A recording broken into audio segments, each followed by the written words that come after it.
guess, Phil, even though You're getting to be too much of a lawyer. Excuse me? I mean, if you Checks really on want these to things. that's what you want. I heard that one. She's better at it than I Why I am. stopped here though? I don't bite. Absolutely. He just snarls. So she passed the bar. We have a little trouble.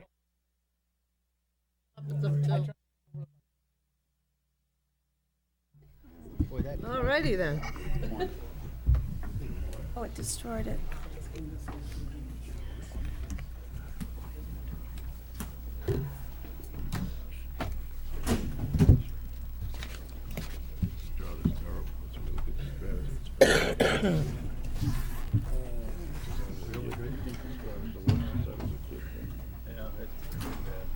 I was a kid a long time ago. I'm talking like 60 years ago, right?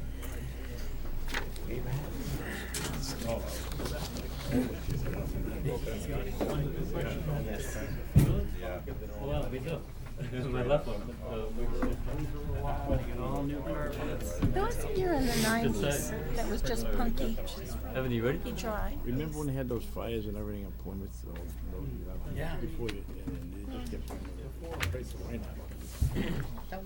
Was that back in the late 50s? Yeah, it was. Yeah, I remember that. Good evening. The hour being 7:03. If I can bring this meeting to order. I want to welcome everyone here to the multi-board meeting hosted by the EDC. Tonight's purpose is to present information as it relates to the redevelopment of 129. This is, as you look around, unprecedented gathering. It's an opportunity to discuss an issue that reflects the mission and the priorities of each one of us in the board that are reflected here at the table tonight. So before we commence the presentation, I'd like to give everyone the opportunity to introduce themselves and note the boards that they belong to. I'll start. My name is Donald Van Dyne. I'm the chairman of the Economic Development Commission. And to my left, I'm Joe Reddy. I'm the Vice Chairman of the Economic Development Commission. Eric Salerno, volunteer on the Economic Development Commission. Sal Foley, school committee member. Al Thomas, Chair, School Committee. Len Diggs, Selectman. Laura Merrill, Selectman. George Dixon, Selectman. Pat Wojda, Selectman. Henry Parley, Planning Board Chair. Mike Raisbeck, Planning Board. Nancy Arroway, Planning Board. Edmund Rue, Planning Board. Glenn Cole, Planning Board. George Zaharos, Planning Board. Ann McGuigan, Planning Board alternate. Monica Gregoire, Planning Board. Anita Tanini, FinCom. Matt Hanson, FinCom. Elian Consalvo, FinCom. Jim Clancy, FinCom. Pete Dolcinos, Economic Development Commission. John Wellman, Economic Development Commission. Great, and thank you all. On behalf of the EDC, we want to thank you for your attendance this evening and for your ongoing service. In an effort to reach an agreeable consensus prior to town meeting, the goal this evening is to share information so each one of us will have a better understanding of the why and the how. Why a rezone of 129 is essential at this time, and how an introduction from the planning board. They're proposing their initial draft for a zoning bylaw that will be approved at the fall town meeting. Please note, tonight is not an opportunity for debate. It's an information session. Please frame your thoughts in the form of a question. Out of respect for yourself, other committees and boards, and all of our time, use this opportunity to collect information that you can further discuss and debate in a public forum with your committee or board at a different time and place. Thank you. And if we're all in agreement, let's get started.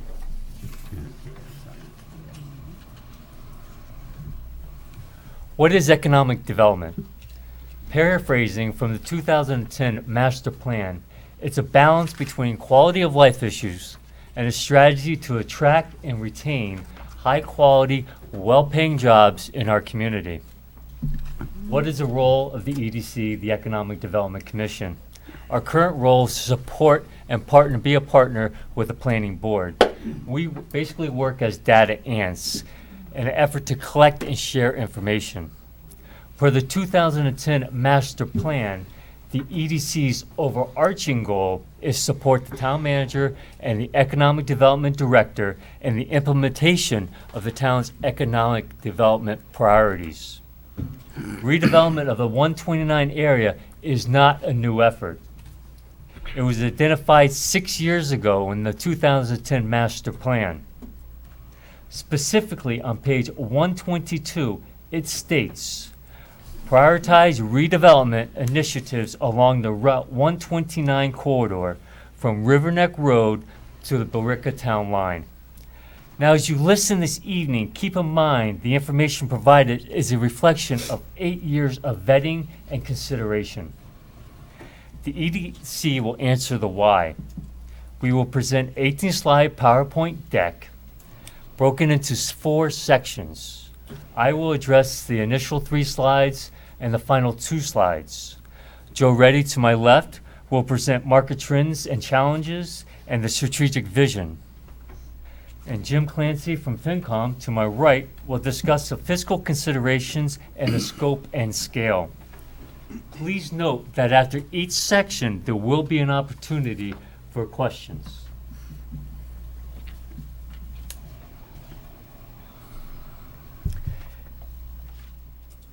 In April, for the second time in 8 years, an effort to rezone 129 started. With the support of Evan Belansky from the Community Development Director and Frank Green, our Chief Assessors, we compiled a Chairs Working Group, which is identified up on the screen. It consisted of 5 members from each board. George Dixon from the Board of Selectmen and Glenn Diggs, myself from EDC, Mike Resback and Nancy Airway from the Planning Board, Jim Clancy from FinCom, and Sam Chase from the Assessor's Office. Our goals were to identify a better understanding of deficiency and the data points. Issues such as vacancy rates, discussions of highest and best use. Our second goal was to identify interests and motivations. That basically talks about the how and the why, the how and the why, the reasons we're here this evening. And our third and final goal is an opportunity to reach a consensus on the process as we move forward. The EDC conducted 2 roundtables, one with commercial brokers and a second with property owners. We also made a formal presentation to the Planning Board on June 22nd. In addition, discussion of 129 has been televised, it's been discussed on the radio, it's been printed in the Lowell Sun. We actually went back to the Planning Board on July 13th, then again on July 28th with a larger presentation, and then just this past Monday we were before the Board of Selectmen.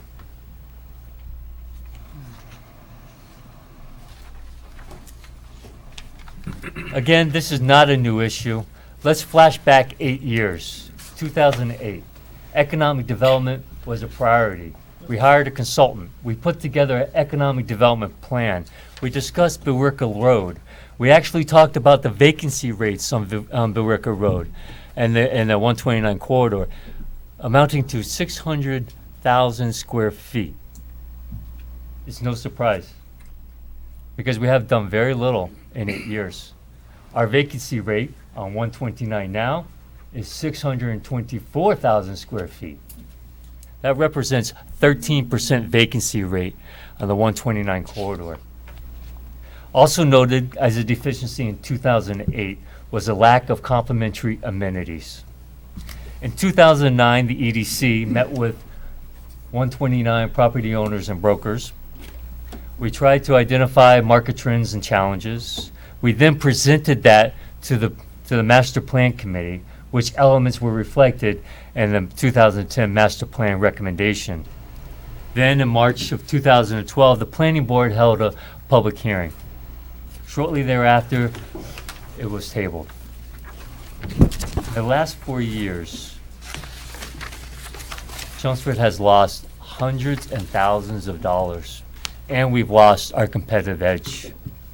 However, starting tonight, working together, the community, the boards, we have an opportunity to revitalize the 129 corridor.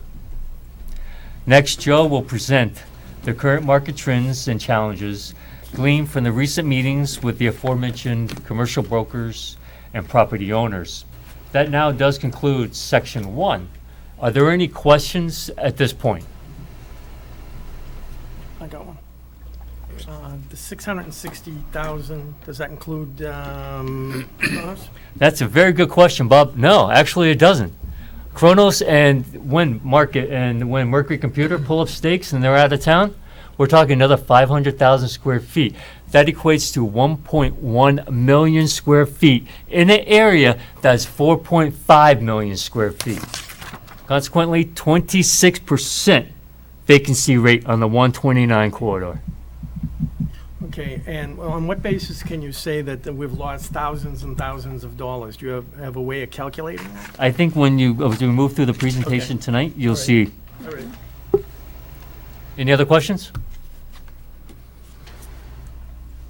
All right, I'll address market trends and challenges. Chelmsford faces a number of different factors, especially regional competition. If you look at the Route 3 corridor, we have competition not only in Burlington, Billerica, we also have competition with neighboring Westford. We also have the 495 belt as well that we face competition with. We look at other communities and some of the improvements they've made, whether it's Westford and their Cornerstone Marketplace, the Linfield Marketplace. Littleton has just built out the Point. Burlington has things such as Third Ave. All factors that are being considered by commercial property owners and tenants coming into the area. We've looked at how industries have changed in Chelmsford. Now, more than ever, healthcare, medical services, and advanced manufacturing are moving into the area. There's been a change in the way that businesses are changing their models. A lot of them are looking to reduce expenses, so they're getting rid of core operations, whether they're talking about getting rid of cafeterias and things of that nature. They're talking about increasing productivity. They want to try to put more workers in less space, more work office share. There's a change in locational decision criteria. So there's really a focus on retention and attraction of employees, urban migration, which is more of, kind of a walkability, and also chasing after talent, whether that be millennials or people that best fit their focus. So there's been really an importance given to the quality of life and place. So businesses are looking at trying to attract top talent. Top talent has said that they're looking for connectivity, walkability, and also the aesthetic appeal of the actual overall corridor.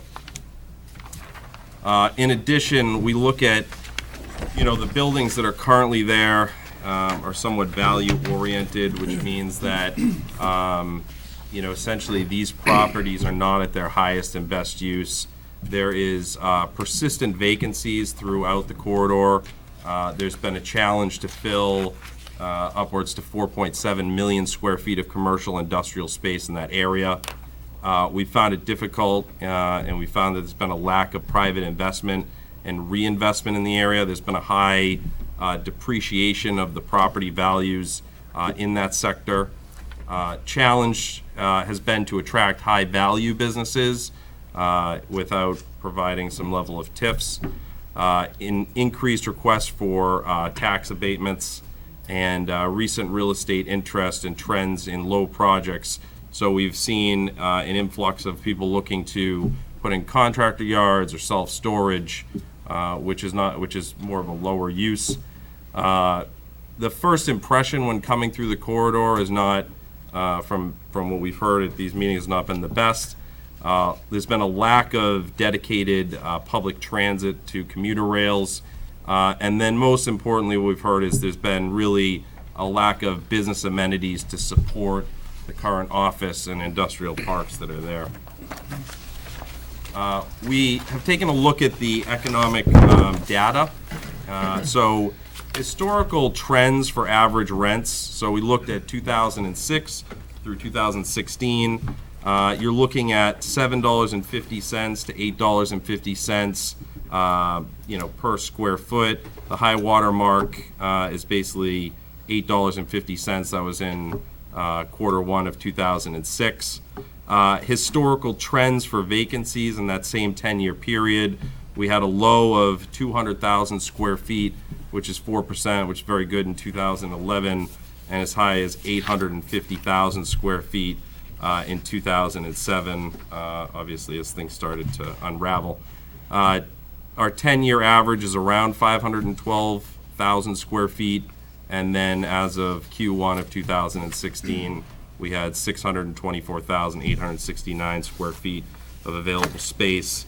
And as Donald had mentioned, that doesn't include, Kronos if they were to make their exit. So 2016 percentage breakdown. So we look at the different uses, whether it's light industrial manufacturing, research and development, warehouse, office, or other miscellaneous use.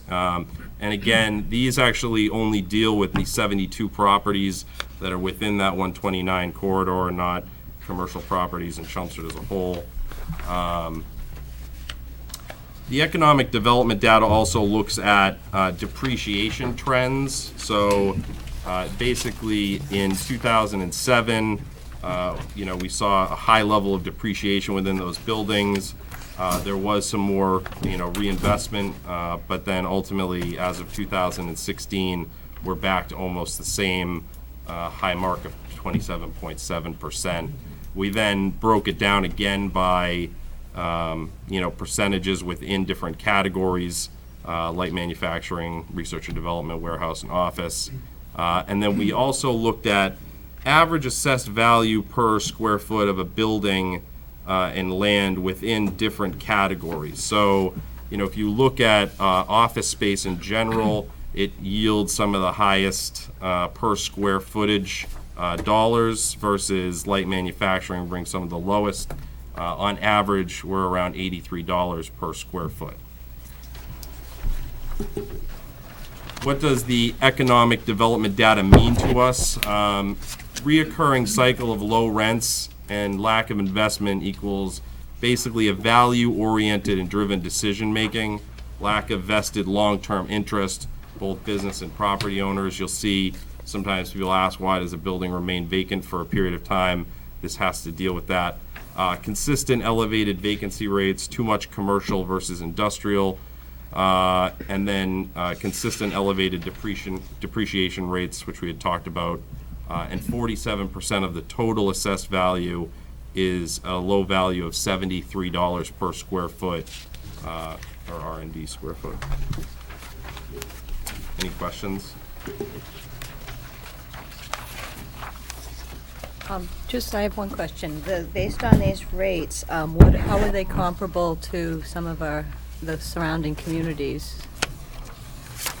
Well, as far as actual office space, I think it's probably less than comparable, but we had talked about the potential of amenities, and usually retail space in general brings a higher per square footage dollar than any one of these particular uses. And more importantly, when those exist with these values have a tendency to go up because people have a tendency to reinvest in their building. You see them dropping because of the lack of investment in those particular buildings. So, but we can, I don't know if Evan has any specific data.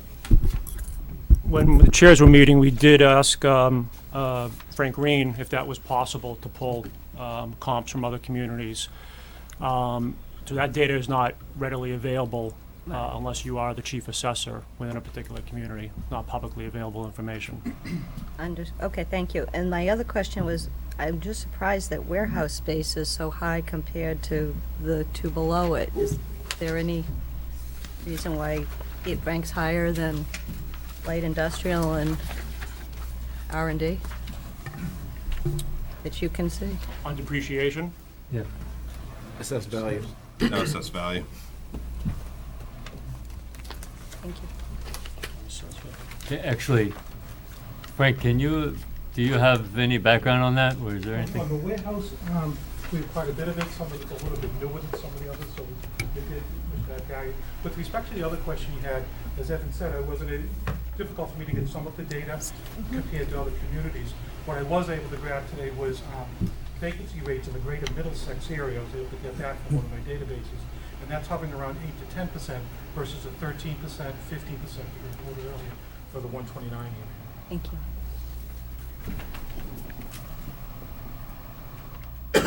Any further questions? Fantastic. That concludes section 2 of our presentation of the why. Next will be Jim Clancy from the FinCom. He'll discuss fiscal considerations and the scope and scale. All right, so recent relocation announcements and pending vacancies resulted in these questions, and there have been ongoing concerns about the financial outcomes and quite frankly, a call to action by many different people in the town and on different boards.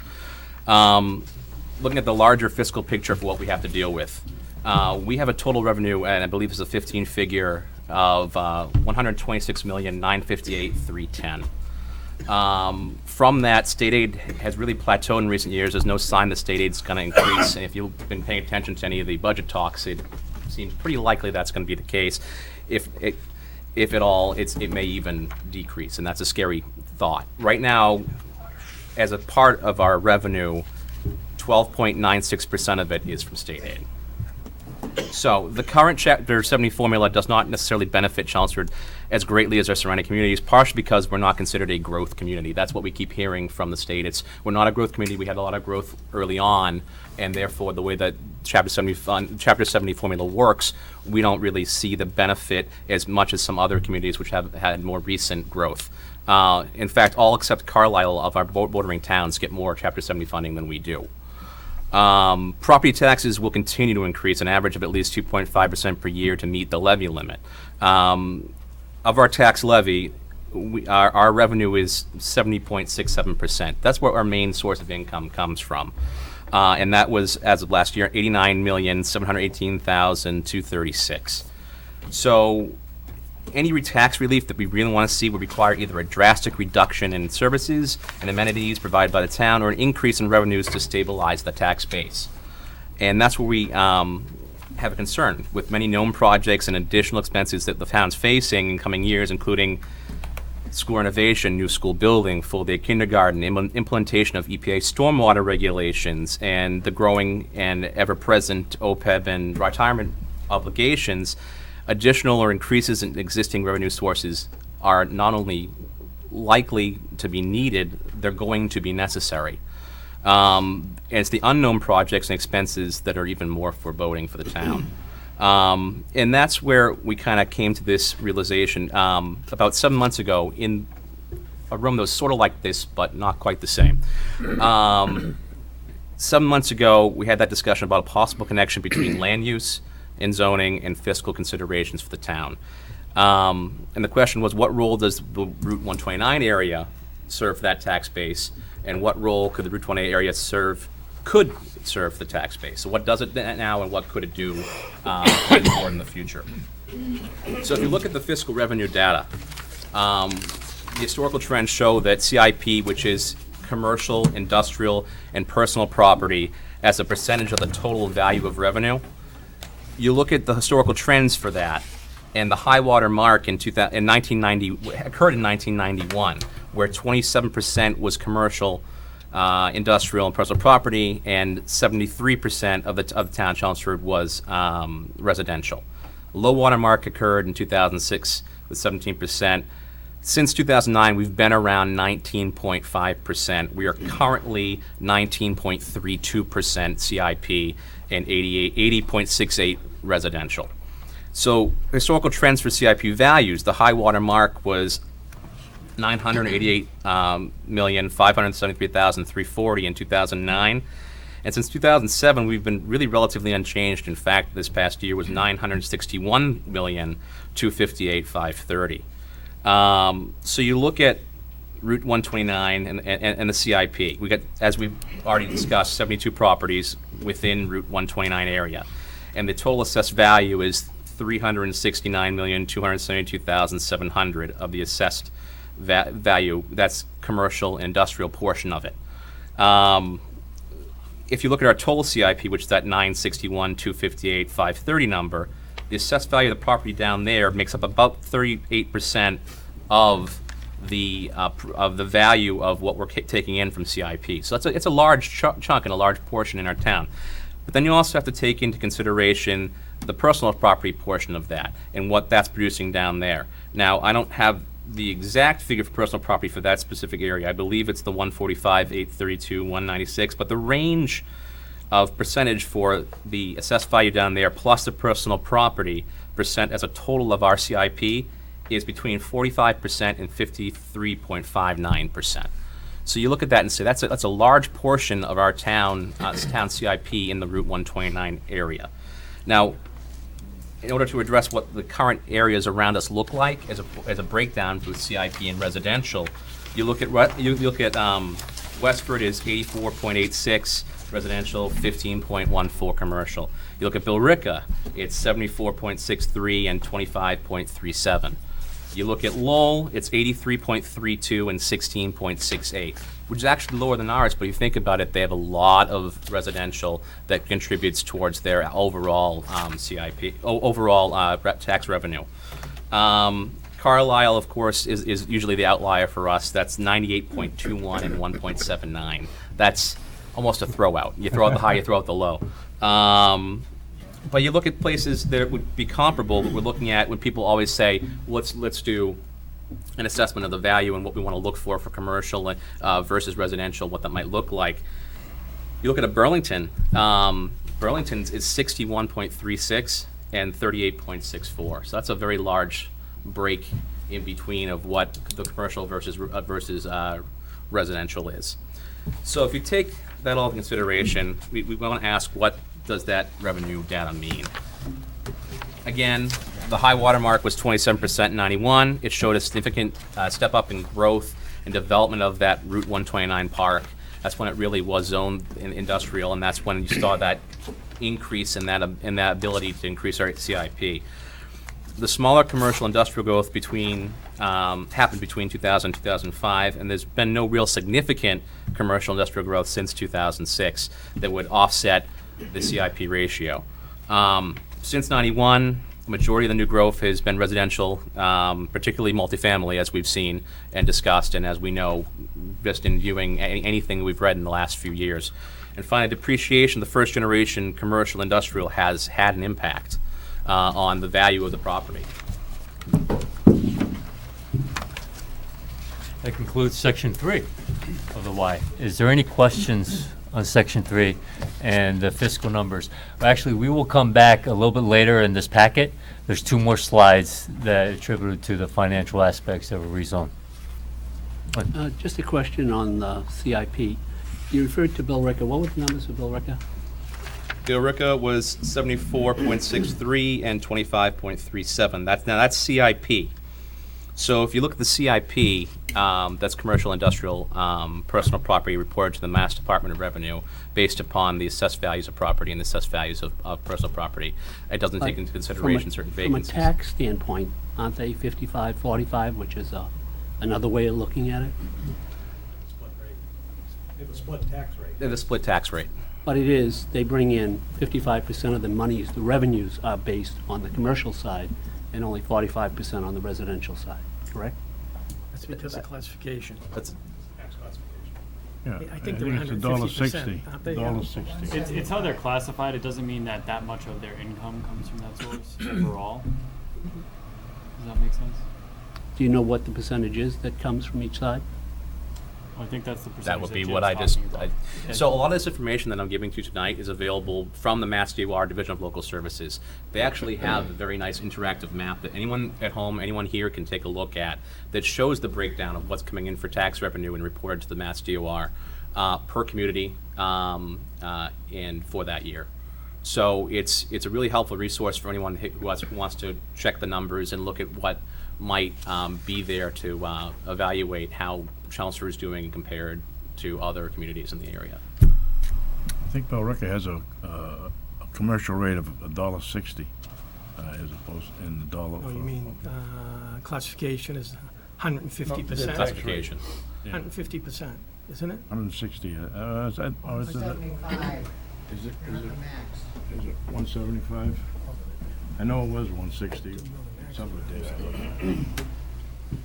But that's what we're trying to drive up, so that we can get a split rate as well, to put more of the burden on the commercial rate, as well as to drive the values up in the commercial business and get more of it, so that they can carry a bigger load and take it away from the residential people. Yeah, George, that's a good question, but I think a split tax rate is out of the purview of what it is the EDC is contemplating or doing, and I'm not sure that Jim's had this level of discussion with the FinCom going forward. I know we haven't. And in fact, a split tax rate is not something that we haven't really discussed yet. Yeah. I'm sure that topic of conversation may come up in the future. I thought some of those percentages, kind of like reflected what different tax rates in different towns. That's all. Okay. Maybe I misread it. Any other questions? Yeah, I have a question. And this might be more for the assessors than anything else. In determining what the assessed value is of a commercial property, how is that based? Is it still based on what the income is derived? If it's a rental property, is it based on what the rental collected is on that property? Is that how the assessed value is figured? That's a great question for Frank. Yes. Very good question. It is. For income-producing properties, the primary source, primary way of generating the value is through the income approach. That's why this talk about the vacancy plays a role in that. So it's lowering the value of the property by being vacant. That's correct. To the extent the vacancy that we see, and this is what we're talking about here, is the market vacancies that we see in that area. So if the vacancies are down and rentals are up, and the square foot dollar-wise is up, That's right. the revenue would be greater? That's correct. With vacancies being down, expenses down, relatively stable cap rates, then the values would be. And also, if the space is rented, the personal property tax would be greater because businesses pay a personal property tax? That's correct. Thank you. Just as a comparison point, I mean, retail in general, we're talking $7.50 to $8 a square foot. Retail in some parts of Chelmsford can be upward of $25 a square foot. So, I mean, that can be much higher. You want me to take over? All right, so we talk about connecting the economic and fiscal data together.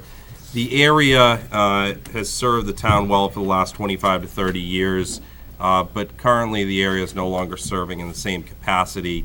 The park has experienced an incremental decline over a long period of time. The struggle to remain competitive within the regional marketplace and the trends are expected to continue. So we need to make some sort of reform. Is there an opportunity to enhance economic development? Is there a chance to enhance fiscal revenue? And the real question is there an opportunity to enhance both simultaneously? So we look at goals and objectives, take strategic action to proactively influence and effectuate positive change. So we look on the economic development side. We're looking to change existing dynamics within the park, retain and attract high-quality businesses and good jobs, reduce the vacancy rates, redevelop vacant and obsolete buildings, and choose to compete in the marketplace against other towns. From a fiscal revenue side, it's going to increase revenues, maximize productivity, increase assessed values, increase personal property tax. There's also addition for potential meals tax revenue and increase in the CIP ratio.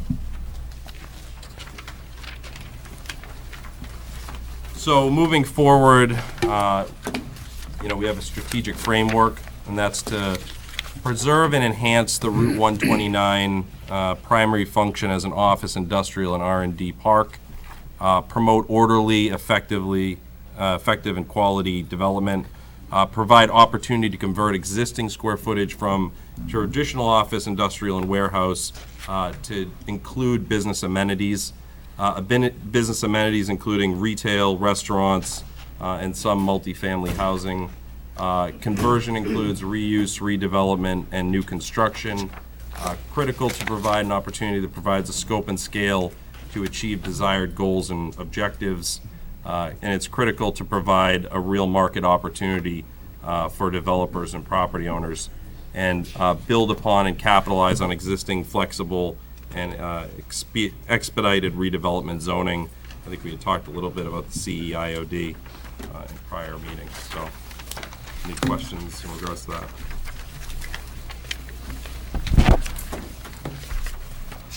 I have a question, Mr. Chairman. One of the bullets that he just read was business amenities, including retail, restaurants, and multifamily housing. Is that, oh, up above it is the one I wanted to see. Provide opportunity to convert existing square foot from traditional office, industrial, and warehouse to business amenities. So that's not like what was proposed years ago. What was proposed years ago when I was on the planning board was that if a building had a certain footprint and they were pretty much built out and they had parking and all that, that we would allow another building to be built on that lot. That isn't what that says. No, that's not what that says, Bob, and I believe that's more of a how question, which we'll get to when the planning board gives us an address of their overlay district. I'm not sure that's a why question. Okay. Then you shouldn't say it in your, It's a teaser to get you pay attention. I'm paying attention, trust me. Good deal. All right, so let's get to putting it all together, what the scope and scale scenarios are. In discussions over the past 7 months between various groups and various boards, the focus has been, where do we want to, what's the high water mark here? Where do we want to land? How do we want to have this look as far as Route 29 is concerned? And we talked about, okay, well, what would a change to 21% be, or 23%, or even 25%, a shift in that ratio, that CIP ratio from our 19.3 that we're currently at, or 19.23 that we're currently at. And a table was put together discussing no change in residential, which of course is for illustration purposes, not an actual view of what may happen, because we always have residential that's being worked on in the town. But if residential were to stay the same and CIP were to increase, these are the numbers for 21, 23, 25. Let's look at just 21. We're looking at a new CIP value of $83,712,601. So in that new CIP value, we're talking about approximately 500,000 square feet of retail, restaurant, or other combined multifamily. That's also going to produce approximately 1.6 million in tax revenue for the town. So that's new, increasing that scope and scale. At a 5 million in new CIP, it's going to be about 100,000 thereabouts, approximately, in new tax revenue. If we look at what we currently have in town as examples, and these are examples that are put together, I believe, Evan, you worked with Frank and Sam on this regarding these examples of what we currently have in town and what that might look like. So if you look at Moonstones, we're at 9,000 square feet. It's a restaurant. Its assessed value is approximately 1.1 million, and it has roughly 19,833 in tax revenue. So that's 9,000 square feet. We're looking at 500,000 square feet.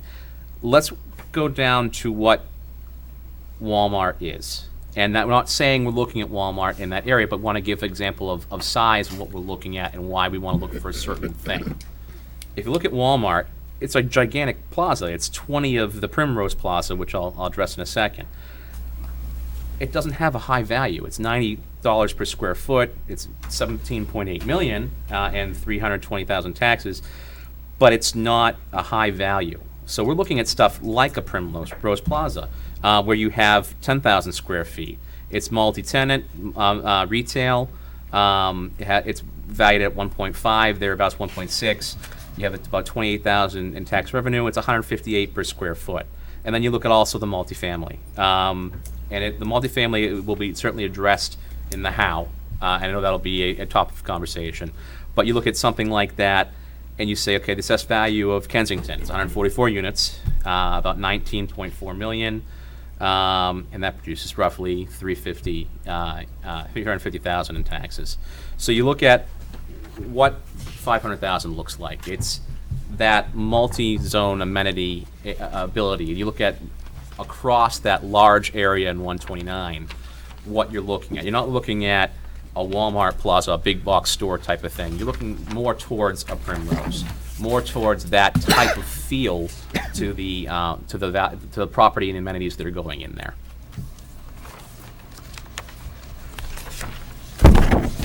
Any questions regarding those two slides? Chelmsford Crossing, is that Chelmsford Commons, I mean, is that the trailer park? No, that's what used to be Princeton on Technology Drive. I believe the current name is Chelmsford Commons. Okay, thank you. Any other questions?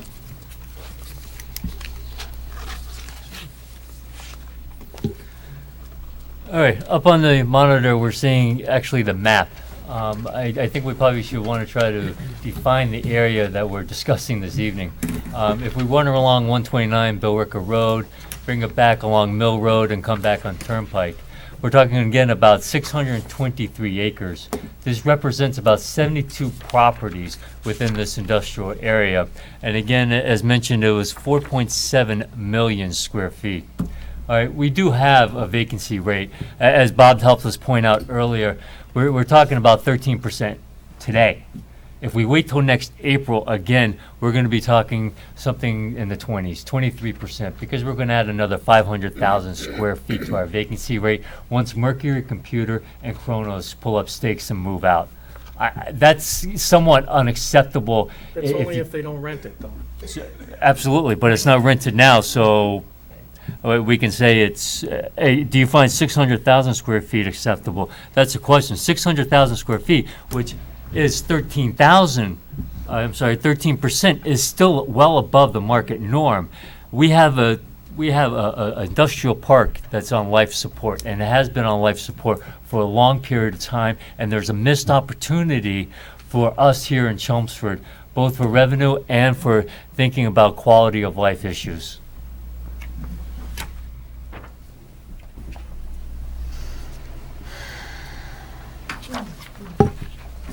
Okay, so what are the next steps? The planning board, they've taken the lead with the help again of the EDC. We're standing side by side with the planning board. They've taken the lead on drafting the zoning. All right, in a couple minutes, George is going to present that zoning. The target is to present at fall town meeting. You all can work that out. All right. At fall town meeting, we're hoping to bring this bylaw to the floor and look for a vote from the 162 reps. Again, there's been ample time. We've been talking about this for 6 years. Just in April, this has been in the newspaper, it's been on the radio, it's been on TV multiple times. This gives us ample time, the next 2.5 months, to further discuss in a public forum and to include the community input. Keep in mind, this is a second effort in the last 8 years. The reality is the future is now, and Chelmsford cannot afford to wait. This concludes the why of tonight's presentation. Before we move forward with the how, I'd like to inquire if anyone has any questions regarding the why. Again, please be courteous. This is not a public hearing or a forum for debate. Our goal tonight is to share information so each of us will have a better understanding.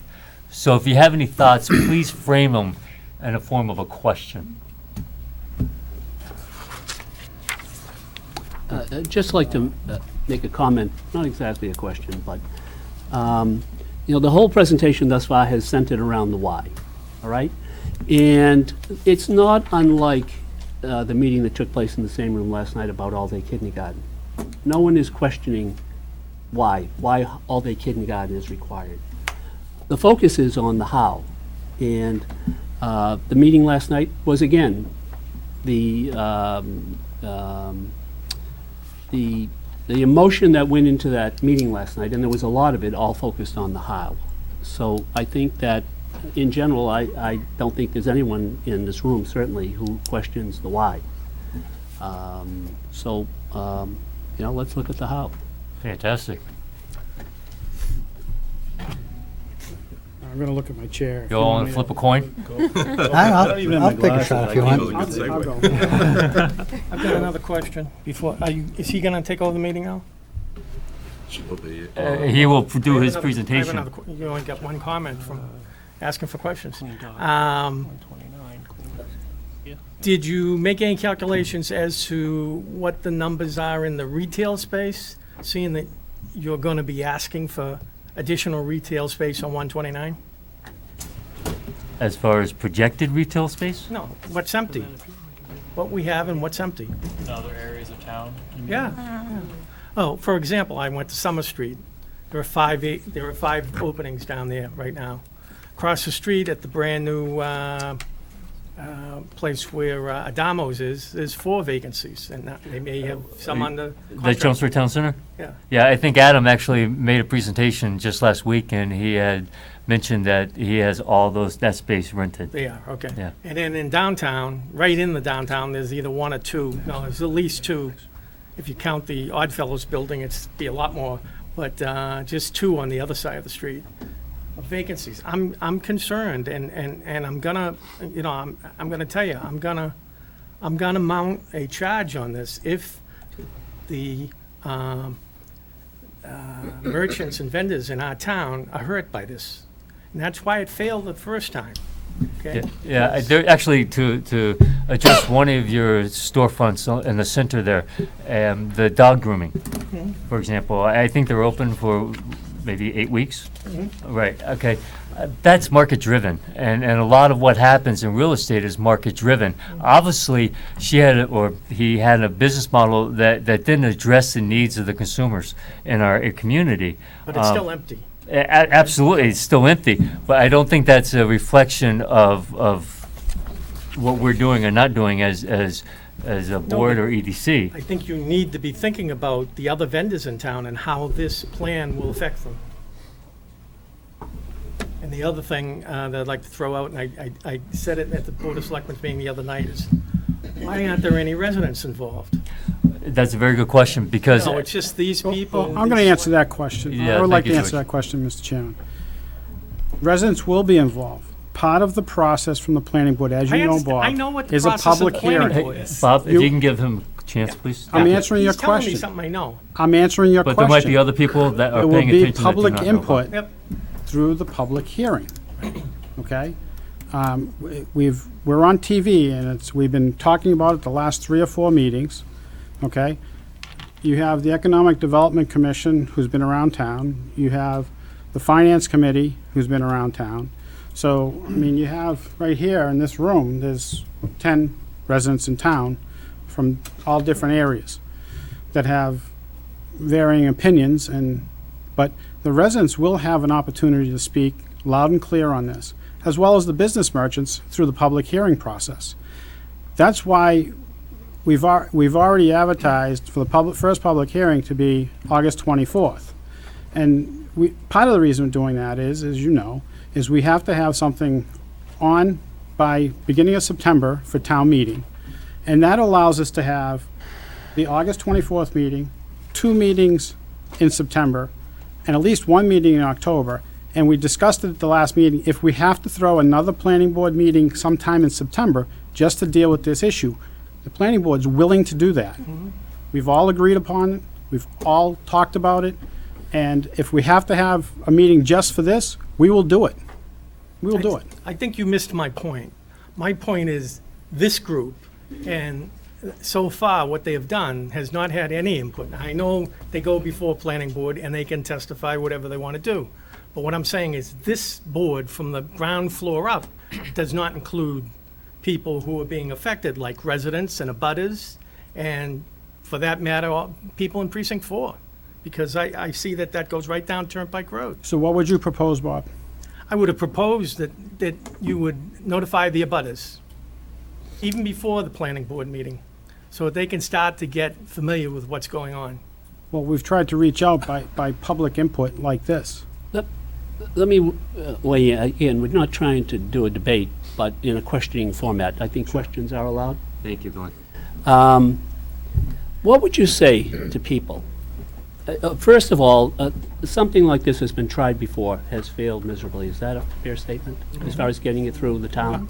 I will say what was proposed before was much more complicated. Okay, but The something was CIOD proposed. Correct. All right. How would you answer people who say that the formulation of the plan that's here, because we will have that in a little while, was formulated without seeing at the table, and I think that's kind of what Bob is getting to, various stakeholders, for example, police, fire, the water departments, public works, public health, abutters, businesses within the target area. For example, Anne Marie Rourke has a small building over there which might be affected by putting up something around it. The school department early on, leadership voices in the town, the Board of Selectmen was involved, the Finance Committee was involved, the CBA was not included. But if you come up with your plan before all these people have their say, you're going to give them a say, how would you present that as, or not see it as, that this document, as far as what you want to do, is a beautiful plate of that you might get at a beautiful restaurant, and now you're bringing it to the table with inviting all these people, and after the fact, after you basically form the whole thing and saying, well, would you like to add a little salt or a little pepper or a little vinegar or a little lemon to change it slightly, rather than bringing them in and making all those stakeholders part of the document. It seems that the only thing you lose by bringing the stakeholders in early is time. And it seems that in some cases, you're rushing, leaving those stakeholders out early. Because in the end, it will come to town meeting to decide on this. And if they feel that you have left those stakeholders out, you're going to have a difficult task. In many cases, it's pointed out that you have to sometimes go to town meeting 3 times to get this across. Well, maybe you have to go 3 times because you didn't do it in the right way, or whoever's bringing whatever, not to say this one is that, being done that way. But I'm saying that some people are feeling that the stakeholders, as Bob has said, have not been brought to the table early on to have their say. They're bringing them on after the fact when, the horse has already left the barn. What are you going to do? How would you answer that? Actually, Glenn, I think that might be an unfair statement saying that the horse has left the barn. The proposal that the planning board and the EDC have worked on and agree is the approach going forward with the input from the public. And that's what the whole point George was making is the public hearing, is that'll be an opportunity for us to take a look at the bylaw and massage it where it needs to be massaged. So I think 2.5 months is ample time, considering we've been talking about this for 6 years. And I'm sure that the public does have their ear to the ground and they're aware of what's going on. When you say 2.5 months, what 2.5 months are you pointing at? Till town meeting. Till town meeting, all right? You're going to have the first open session August 24th, right? That's back to school. How many people are going to be focused on something like this when they've got all back to school involved in their lives? Well, first, I think the planning board's already made the decision that it's not going to end in one meeting. All right, so you Okay, have another meeting. I would like to see the chief of police involved. I would like to see Can I answer just that real quick? Who's involved? We, at last meeting, came up with a list of questions that were submitted to the police chief, the fire chief, the water department, sewer department, building inspector, for their input. And we got back one today, which was emailed to us individually from the fire department. And in there, it states that we talk about 6 stories and 90 feet. Chief Ryan came back and said, my recommendation is not to exceed 75 feet, because if it goes over 75 feet, I need additional manpower. So the board hasn't discussed it yet, but in my opinion, that's a simple change. The police department has concerns about if there's outdoor dining. How is the outdoor dining protected from the parking lot? How does it fit onto the project? because what they're worried about is someone driving a car through tables on the sidewalk. So they've brought that to our attention. So that part of it would be within our site plan. So we have reached out to the departments in town, the police, the fire, building, water, and sewer. Because the other thing too is, if we build a building and we can't give them water, or we don't have the sewer capacity for it, then what do? This is all for naught. So we have reached out to that end of it, and we actually reached out to the school department too. I think that there was a letter. They were on that list too, right? Mike? Yeah. So we have reached out to that. You know, end of it. it's hard to stay within the sections because one question kind of begets another question. Again, not debating, but just questioning. What do you think would be the reaction? Again, you're trying to maximize this area. What do you think would be the reaction of big boy developers, all right, who are developing big boy buildings for big boy tenants? If you said to them, you can't build over 75 feet, what do you think that they would do? Sal, I think he's talking about you. Actually, Glenn, what will happen is, and if we let the planning board to move forward, they will present the bylaw. What will happen is, the way that the overlay is structured, everything is going to end up at the feet of the planning board going forward.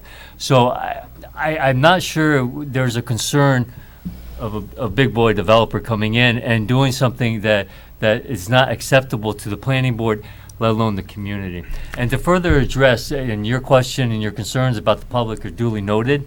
However, I think the proof of that will be August 24th. And if anyone's paying attention this evening, keep August 24th in mind. I encourage all the public to come out to the planning board meeting. That would be a great opportunity for you to either say you support the overlay, either talk about concerns, or let us know that you oppose it. So if we can move forward now. I'm sorry, Matt, you have a question? No, just before you move forward, I know you really only wanted why questions, but I did just have one comment about the process, because I know this has been an ongoing trend or question about how anything we do in town government sort of unfolds and what's the correct process. You guys are the Economic Development Committee. You are the experts tasked with going out and finding out what needed to be done in this corridor according to best business practices and things like that.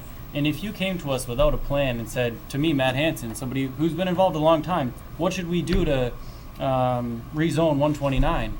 I'd say, I don't know. Why don't you go ask the businesses, the people in the area, things like that. So you've done your due diligence, you've done your homework, you've created a plan that we can now discuss. And I think it's the perfect way to move forward. You've done the legwork to say, this is what we think as the experts is the best plan that makes sense. If you as residents and other community stakeholders now want to take this, tweak it, vote it up, or vote it down and say it's not good for Chelmsford, that's all right to do as residents. But I think you've done your job in bringing us a plan that we can now debate. If you hadn't done your job and brought us this plan, we could have no planning board public hearings to discuss it. We would have no plan to present to the residents to discuss. Yeah. We can't go to the residents and say, what do you want to do without having a plan? Because then it will fail. That creates headache, it creates chaos. So I think the way that this has unfolded is completely appropriate, and we're ready to move forward to the point where we now say, this is what we want to do. Residents, please bring us your input. And I just want to make that perfectly clear for people at home, so no one in the community gets the idea that this is a done deal. We've done our homework, now we're ready for the input. Well, are you saying that this, at this point, is it 6 stories and 75 feet? Is that what 6 stories or 75 feet. It's a little more complicated than that. It's 75 feet to the bottom of the top story. That's the fire department's problem. So this is, anything like this is a little bit more complicated than just throwing out a number. That's, might throw in, that's some of the problem with writing zoning regulations. It gets very technical. People say, oh, build a restaurant. Or, I don't want restaurants, I want something else, or I want parking garages. What we've gotten is, we've gotten beyond that, and we're into, gets very technical is what we're getting, and Mike just pointed it out. It's, how do you measure 75 feet? Somebody said, we had a discussion on, when this thing first, we were starting to put this together, the first idea was build 6 stories. So we had a discussion probably for 10 minutes of what is a story? How high Is it, how many feet is a story? And, Fire- And can the fire I department did. support I You did, I six researched stories it. with no limitations? And so what we do is we put some of this stuff down, we boil it down, we put it on paper, so everybody can whack at it. And, yeah, maybe, let's put it, to use your analogy, we start the dish cooking. We're kind of like a TV cooking show. We give you the ingredients, we start the oven, you've got all the ingredients in front of you, starting to cook. And, yeah, let's finish it off with you now. You know, it's kind of, that's a bad analogy. but- Try not to drop the roast on the floor. I'm getting hungry. Made me hungry. But it's kind of like, okay, now let's taste it and get everybody's input and see what do we need to do with it now. if I may, on And process. that's where we're If, starting to go. If Jim at this Lane were point. here, he would tell you that hundreds and hundreds of people were discussing this issue back in 2010 as part of the master plan. This is a valid recommendation in that 2010 master plan, approved by the Board of Selectmen at the time, by the Planning Board at the time, and then reviewed by every planning board subsequent since 2010. So you can't dismiss dozens and dozens of meetings, two years of work that master plan committee put in. Like I said, the recommendation's still a valid recommendation within the plan. As it pertains to specific process, the planning board are the chief elected planners in town. If they didn't want this to move forward to the point that it is tonight, it wouldn't be here. There's no one forcing them to take action on this. And whether it's tonight, on the 24th, or prior to town meeting, if they don't think it's the right thing to do, then they will take the appropriate action. So, Oh. so from that point, I'm going to try to answer the how. And the how is, in this industrial zone, things are not allowed there, which would be restaurants, daycares, and the list that's on there, hotels. So how is to change the zoning or do something with the zoning to allow this to happen? The last time this was presented, it was complicated, it was long. We didn't have CEIOD. Now we have that. So that allowed us to do something that is a little bit shorter and sweeter. So the planning board now goes through its process. We've come up with something. We try to get as much input. EDC had an input from the stakeholders within, they invited from the industrial district. I attended that meeting. Yeah, you were there, that's right. And so there was some input there. So now, the next step is, how does the planning board get this out there? And that is through a public hearing. And then we gather our input. And the planning board has stopped things before, and we've pulled it off the agenda, and if we see that will happen, we'll pull it off, as far as town meeting goes. So the next step, we put something together, and we developed a purpose and intent section. And this is an overlay. So the overlay basically means the underlying zoning does not change. What's there today stays there today. So the most important thing that I think we heard over the years is, how do you protect the residents or that abut the industrial zone? So there is a map. This red area here, which abuts the residential zone, is an exclusion zone. This overlay does not apply to that zone, okay? And that is to allow what's there, the zoning stays the same and does not change, and cannot change. You cannot use this overlay for that area. You can only use it for the area that's not excluded. So, I think that was part of the thing that we heard last time, was how do you protect those neighborhoods? With CIOD, an applicant comes before the planning board for permission to use the overlay. They present preliminary plans, and we go through the process, and through that, we review a number of things, including parking, whether they qualify, they have design standards, they have a number of different levels that they have to meet in order to proceed forward. What this is allowing is that some by right allowances, and that would be daycare centers, retail stores, restaurants, banks, health clubs, car rental, and parking garages. Multifamily has been something that this board has kicked around, and that is whether we should allow some residential housing within this industrial district. Industrial districts have changed through a number of things that we've seen, and people are putting residential into industrial districts, and there's ways through the overlays that the planning board can make sure that they can coexist peacefully by putting in buffer zones and making sure that the setbacks are adequate through the process that we have. I don't know if I don't know if I explained it well enough, but I think this is the beginning stages. I'm sure there'll be some things that will change as we go along, based on the input. And that's why we're here tonight before every board, school committee, board of selectmen, finance committee. We want you to read this through and submit your questions. We want you to reach out to the community. Because we're only 7 people, or 8 people with our alternate. So we can only reach out so far. Because we all have work and lives. And so the more people that reach out, the better for this board to help come up with this as a better plan. So anyone else want to kick in? Yeah, I'd like to. What I would like to say is that this is a very, very different proposal than what we were working with several years ago when we did get to the public comment stage and killed the proposal. That proposal effectively converted a number of properties directly along 129 to commercial use. It was a very limited area, and it specifically targeted a number of properties that are in the industrial area but are still remaining as private residential properties. And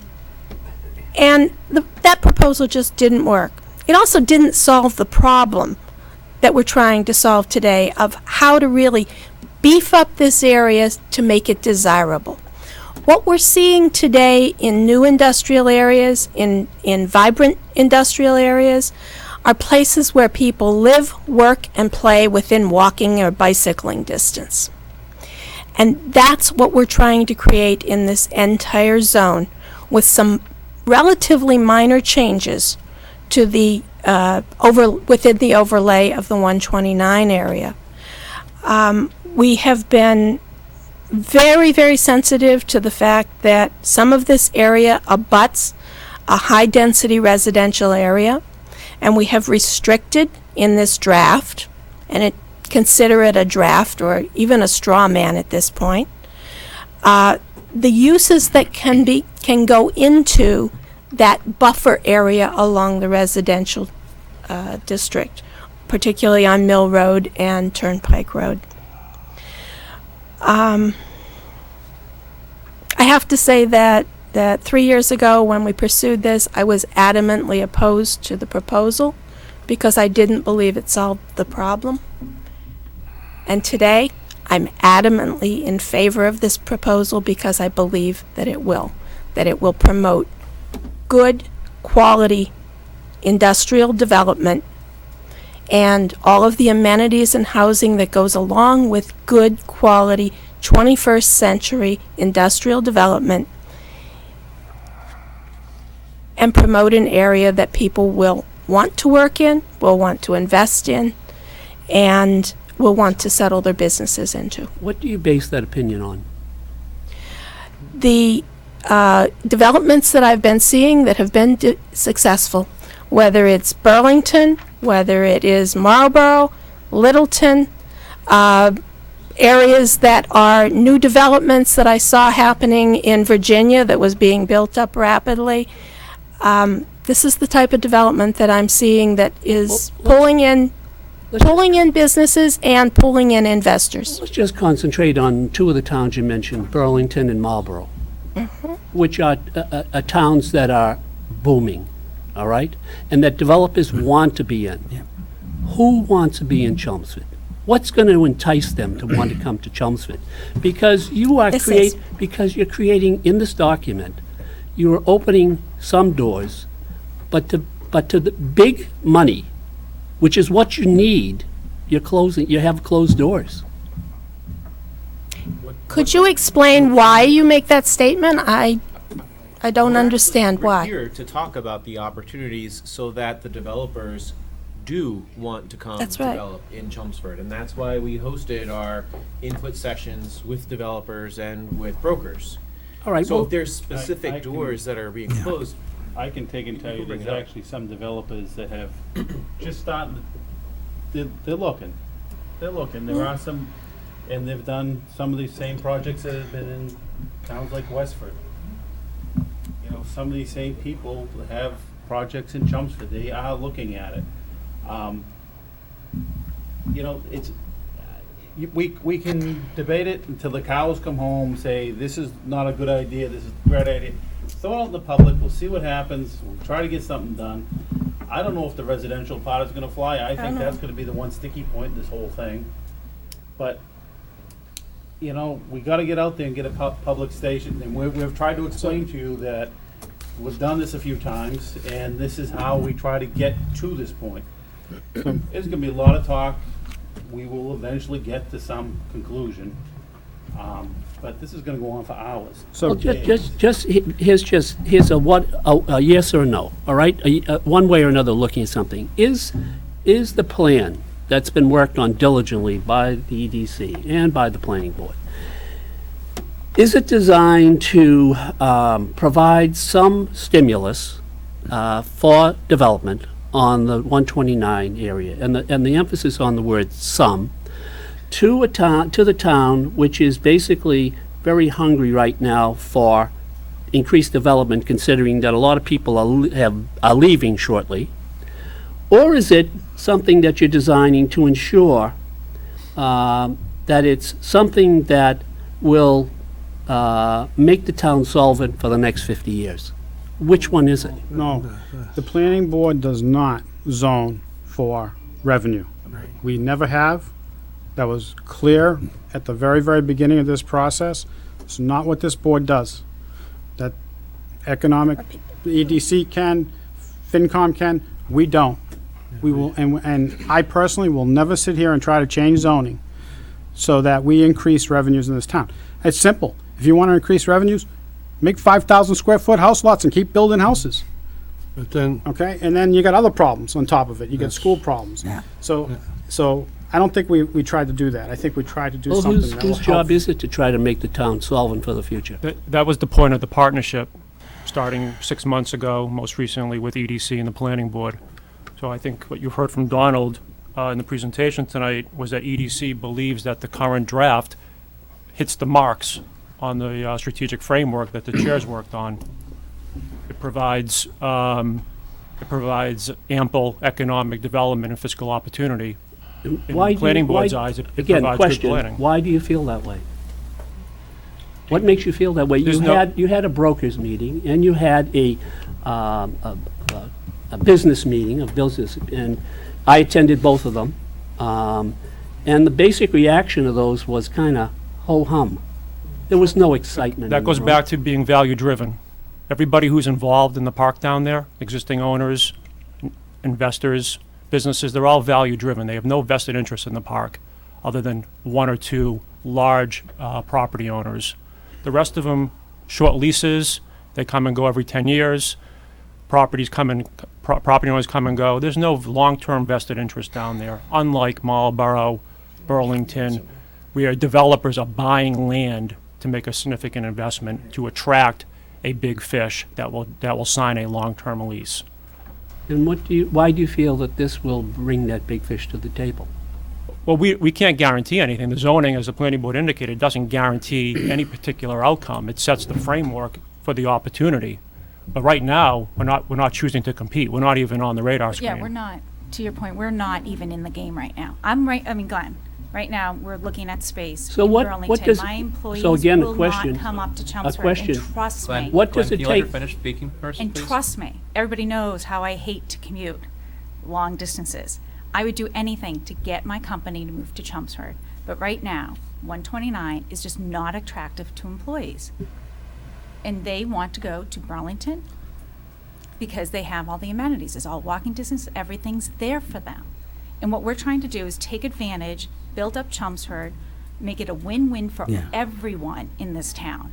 Because we get jobs in here, good, high-quality paying jobs, our property values will all increase. Because people will want to buy houses in this town. So, I mean, this is just, it's not a short-term fix. I mean, we've got the University of Lowell that is expanding and promoting entrepreneurship.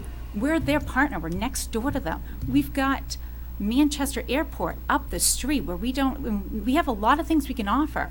We just need to freshen up 129 to make these companies come here and give us great quality jobs so people come and want to live here.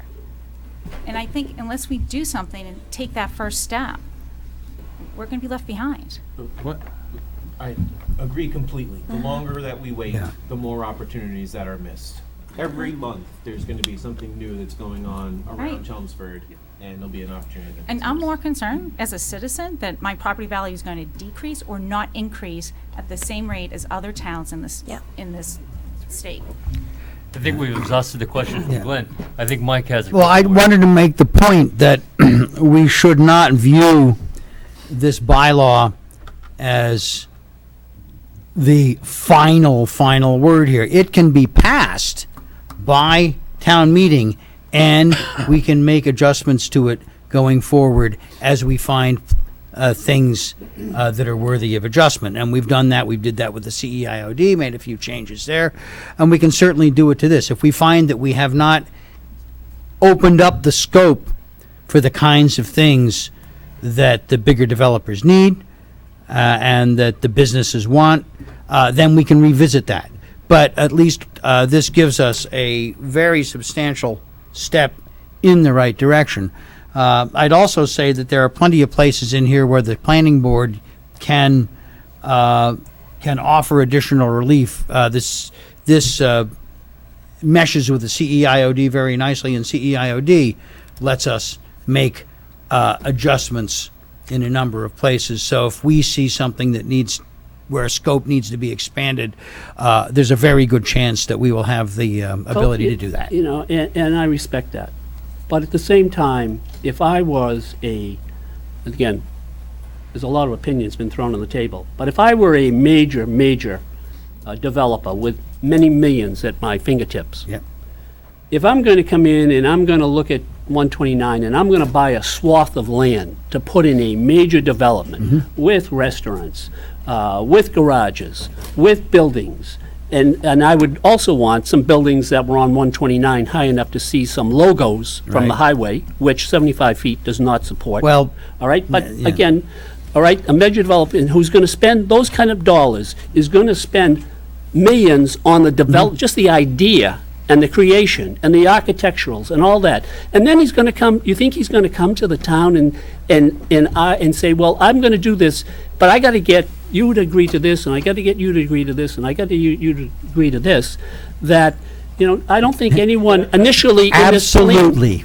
They're going to do People it? come in under CEIOD, and that's exactly what CEIOD does. The advantage of the CEIOD, one of the advantages is, if we didn't have that, let's say a project would come in before us, they might need 7, 6, 8 special permits for landscaping, parking, you know, a number of different things.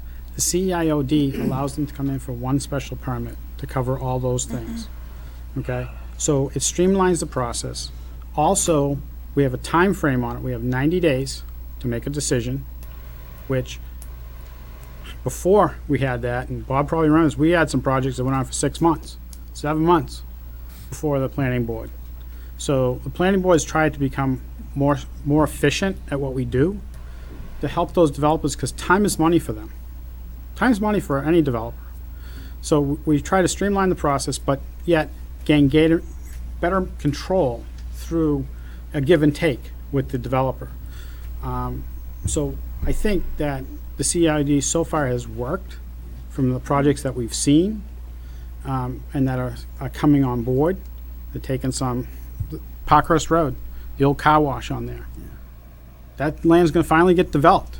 I bet you, I don't know what the taxes are on it now with the car wash on it, but I'm sure it's next to nothing. It's definitely going up. So the CIOD allowed for the development to be built. If we didn't have that, they couldn't have done it. It wouldn't have happened. So, That's a good example, George. Ed, do you have? Yeah, we've gotten into some of the nitty-gritty. Basically, what I want to point out is this, we're trying to set the environment for the future. We're not zoning for money.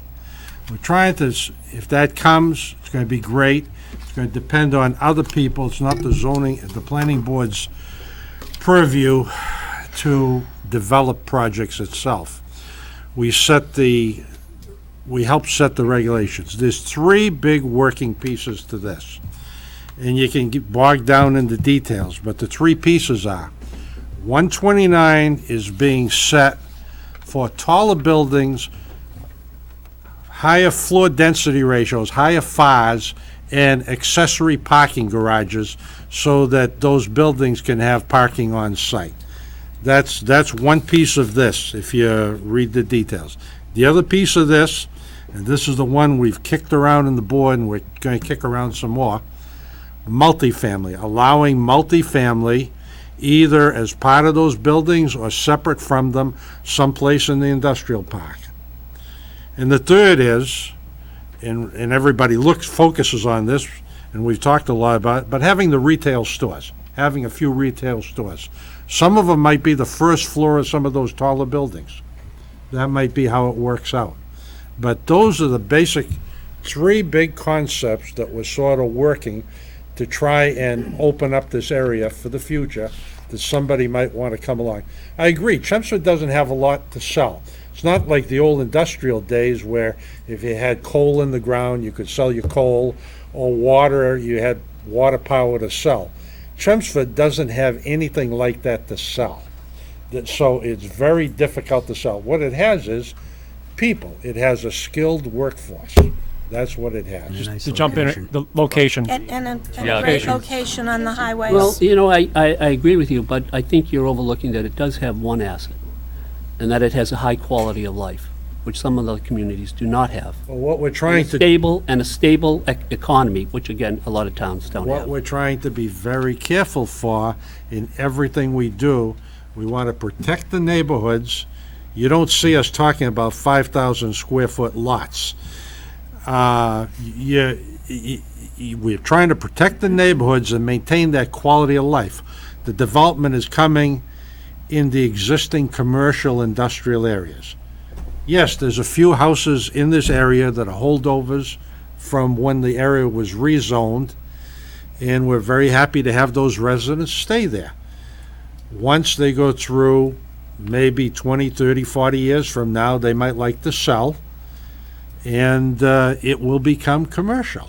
But they have to be protected too. So what we're trying to do, the planning board's got to walk it between protecting that quality of life you talk about and generating commercial enthusiasm for the town. That's enough on my part. Beautiful. I'd just like to comment one more thing. Bob brought it up and Glenn brought it up. And I think you said precinct 4, is that what you said? I see no problem, and I would ask the board or recommend to Evan that notices be sent out to the town meeting members for precinct 4 to indicate when we're having the public hearing, and that way they can they're the voice of their area. So they can reach out to their neighbors. It's 16 letters that can be mailed out or emailed out. I would encourage this board to take that stand right here, right now, even, and do that, and reach out to them, because the more people that come and speak on this at the public hearings, the better we'll go at town meeting, okay? Now's the time to get these things out. That's why we're here, and we want that input. If you Do think we have this, to be notified anyway? by Just for planning? abutters. Just the abutters. Just abutters. Not all precinct 4. Not abutters of abutters? Yeah. Not So Not pretty for much- the- necessarily the town meeting reps, it depends on where Yeah. they reside, if they apply.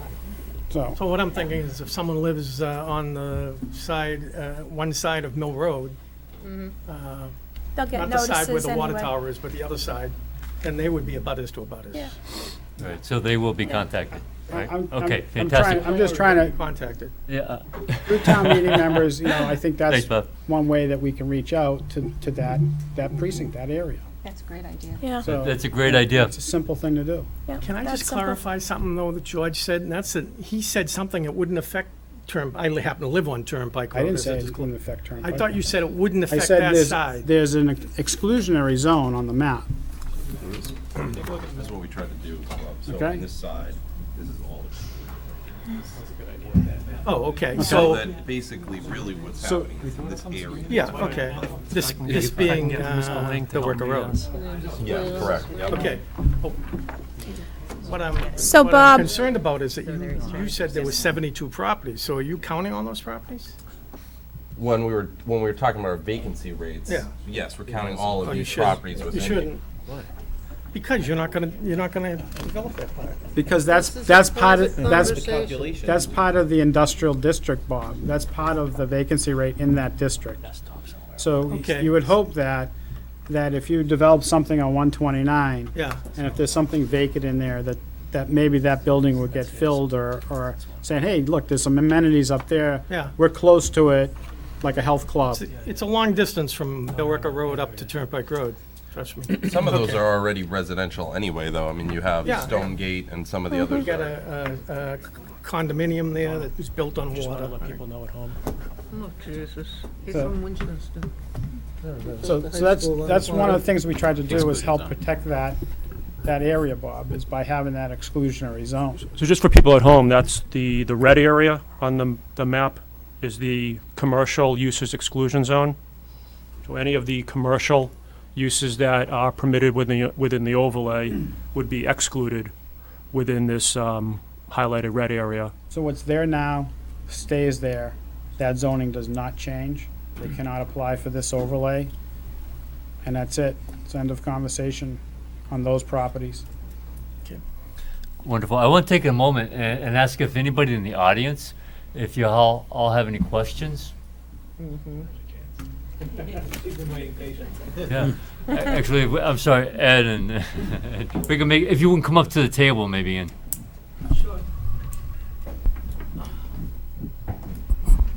Thank you. My name's Marlene Cody. I'm a precinct 4 town meeting rep.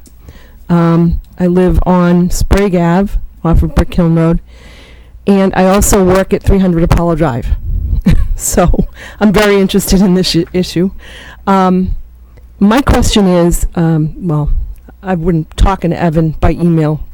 My company is looking to move from 300 Apollo Drive.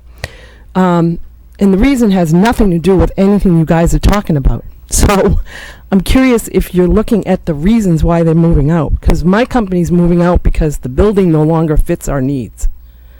They don't care about amenities. They don't care about restaurants. You know, the building needs to change. It's the wrong space. How long has your company been in that building? I've worked there since 2012. It was there maybe since 2010. They used to be in another building down on 129. It's Aspect Biggest Software. building in the park, isn't it? 300? Yeah. I think so. I think Yeah. it is, yeah, because I Yeah. worked at 250. Yeah. So I'll try to answer that a little bit anyway. Okay. In the 2010 master plan that we had, one of the things that we identified was the buildings that were built down there on Apollo Drive are basically first generation or second generation buildings. And back in 1970s, when you had a computer, you had to have a room this size just to run the computers. Now we have desktop computers. The buildings down there were built for a single tenant. They basically now are outdated because companies need smaller footprints. They have cubicles that are 100 square feet or whatever it is. There's this small, okay, or open workspace. And they have these little desktop computers. They don't need the spaces, the massive spaces that they have now. Those buildings down there basically have one gas meter or one water meter. So this is what we found out through the master plan when we interviewed a number of people. Jim Lane was very instrumental in that because he does a lot with those type of buildings with the company he works for. And that's what we found out, that it's hard for those owners to split those buildings up. So those are ripe for a redevelopment of some sorts. And the question is, what is that redevelopment going to be? And to your So- point about they've outgrown the space, you're absolutely right. That is the reason, right? It's either you've gotten too big and you don't fit, or you need to downsize or whatever, right? You've outgrown it. That's the reason that comes out. Right. But in the boardroom, the conversation is about where do we go and where do we look at? Where's the talent? And that's number one. Yep. Where is all our talent? And where is it coming from? And what do we, how are people living, right? And what do they want? What are the amenities? I mean, it sounds silly, but a lot of companies are bringing in hairdressers, they're bringing in manicurists, you have Insight daycare, you have restaurants that deliver, right? That, you have, your Friday lunch companies, startups, pay for lunches every Friday, right? So you need to have all those that are local, that can deliver, all of that. That's, what we tell, yeah, we've outgrown our space. It doesn't work for us, so we need something else. Now, you've got great talent and you don't want to upset it. You're looking for another space that's similar in that area and everybody's kind of happy. So how does this plan address my question though, about them? It's not relevant to your situation. I mean, I don't know what's happening in your particular boardroom, but I can tell you in the rooms that I've been in, it's like, all right, well, where do we go? Well, gee, Cross Point, it has everything right there. Okay, you're not understanding my question. Your scenario is a negotiation between a business and a property owner. Nothing to do with the town. We have looked at reasons why people leave, but there's some reasons that as an economic development. What I'm trying to get at is what in your plan would make people come? Right. The redevelopment and reinvestment within the I buildings. didn't read anything in that about redevelopment of buildings. The business owners, the building owners aren't permitted to develop or other functions within that zone. By providing the opportunity for those property owners and for even the tenants to say, this is possible, this is what we want, this is what we need, the property owners don't have to turn around and say, we can't do that. So if we can develop a zone that provides amenities that are attractive to companies like she described, we have a higher likelihood that either A, companies might choose to stay, or B, when companies outgrow or choose to move somewhere else, when brokers are shopping around that zone to prospective tenants, Chelmsford rises up into top-tiered or, top of the list considerations. That's the idea. Is redevelopment allowed? Is that what you're saying? It's all about promoting that redevelopment. Okay. Yeah, if a particular real estate broker or something, or business developer sees that, let's say that building's going down, he may look at the big picture and say, if I get these two buildings, I might tear them down and build another structure with what I think will work. But again, I think it's like, when he sees a development in an area, he says, gee, look at what they did on that side of Turnpike Road. Well, look at this one. I think we could do thus and so. So, no one can predict the future for sure. Right. We try to make it available. We try to make it better. And as the planning board has said to you, as we go along, we can tweak it to fix areas that we think would make it even better. So, like I say, you can't predict, and it may not affect your company, but someone else may come in and really redevelop. Just for the people around the room, we need to give credit to the owners of 300 Apollo Drive. That's Tri-Tower Financial. They've been attending a commercial broker as well as a property owner roundtable. They're the only Class A office space in that industrial park. They're one of the few that has spent millions and millions of dollars upgrading the facilities, fitness centers, cafeterias, new lobbies, in order to attract. So they get it. They're enlightened. They expressed at the last property owner roundtable that they are trying to initiate a Apollo Drive property owner association to initiate bus shuttles from Alewife and Lowell commuter rail.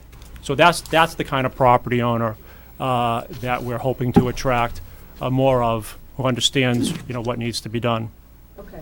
Like I said, I was just asking because when I read this, there was something that said there was a small amount of redevelopment allowed, but it didn't sound to me like you could do what you said. No, let me say it.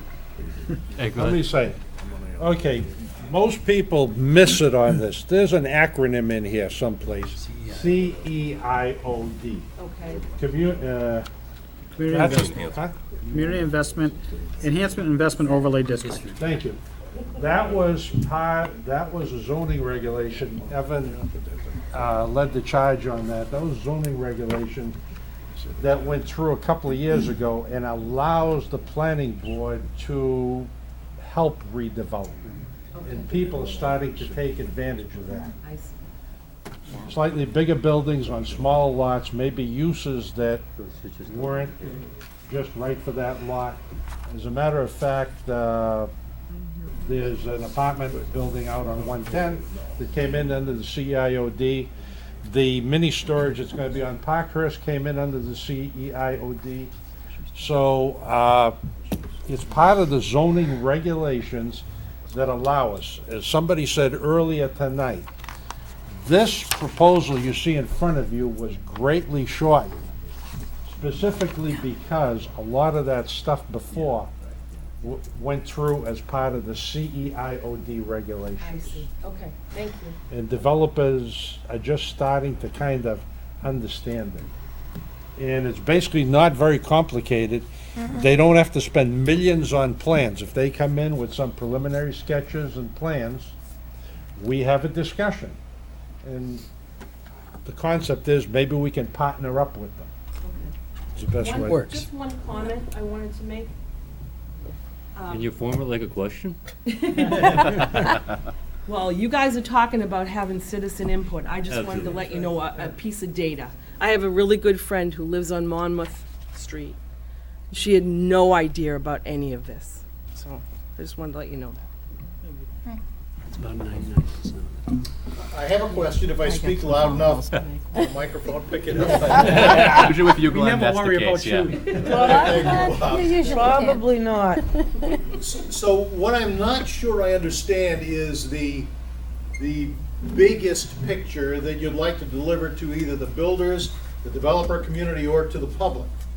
I'm hearing a lot of very interesting and very attractive incremental changes that you could make to make some part or some areas of this 129 area that you've shown here more interesting to certain businesses.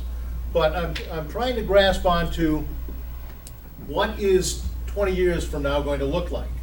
Are we in the process of setting together, this is a question, are we in the process of trying to put together zoning regulations that essentially say to the community and to anybody outside Chelmsford, we welcome you to come in because we have an area of space where you might not be able to build out, but we can build up, and we want to change the entire nature of the 129 area that we have here. We welcome you large businesses in here because we're going to make zoning regulations such that this area is going to change in a major way because we want it to. You know, we want to make that possible, or are we going to try and put zoning regulations, well, in 3 years one building will change, and in 5 years another building might change, and in 10 years a third building might change? Or are we going to stretch our arms out and try to welcome in a major change to this area? And if we are going to do that, how are you going to articulate that? Because the zoning regulations that you've described kind of say that to me, that you can get a 6-story building in, you can build the amenities, you can provide the parking garages, you can provide the retail, but I'm just not hearing that that's the big message. It almost is as if you're giving an opportunity, if you read all the details, for somebody else to figure it out. Well, Glenn, if I can address that actually, as an intermediary between the planning board and the EDC, I think what we're looking at is we need the ability to, and then the EDC can run with it. We can't do anything right now. We're handicapped, we're hogtied. Right. We don't have the ability to. When that first step is made, and I think it behooves us to make that step quicker rather than later, the EDC can turn around and say, okay, guess what, guys? Guess what, brokers? Guess what, developers? We have this now. Look at this.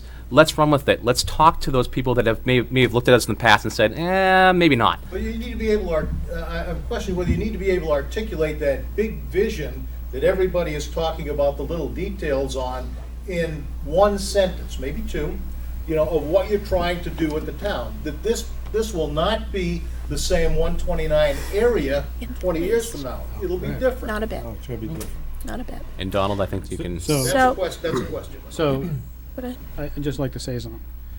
I think if you drive around, I think if you look in industrial districts, or areas that were built around the same time as this, I think you'll see that not many are the same anymore. Things have changed. The zoning is 30 years old now.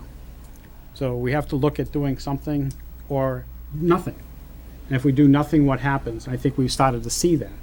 We're starting to see the Cronoses move out, the Mercuries move out. So, you know, the question is, what do we do? I mean, this is a step, this is a step the planning board has taken to try to introduce some things into the area that would make it more marketable. The steps that we've taken with CIOD in basically one sentence would be, we're trying to streamline the zoning, so when you come in here, you're in and out in 90 days, either with a positive or negative decision. You're not gonna waste a lot of time.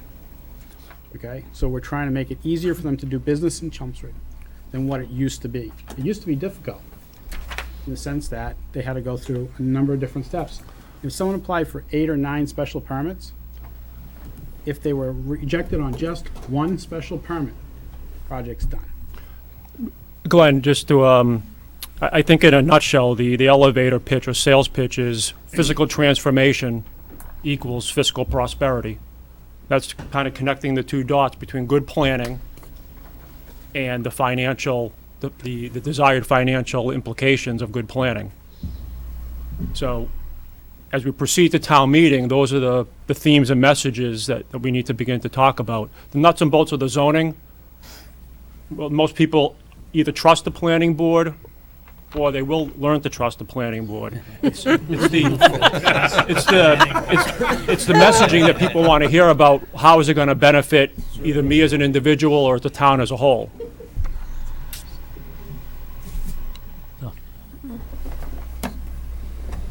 So, I've been sitting here listening to this great dialogue.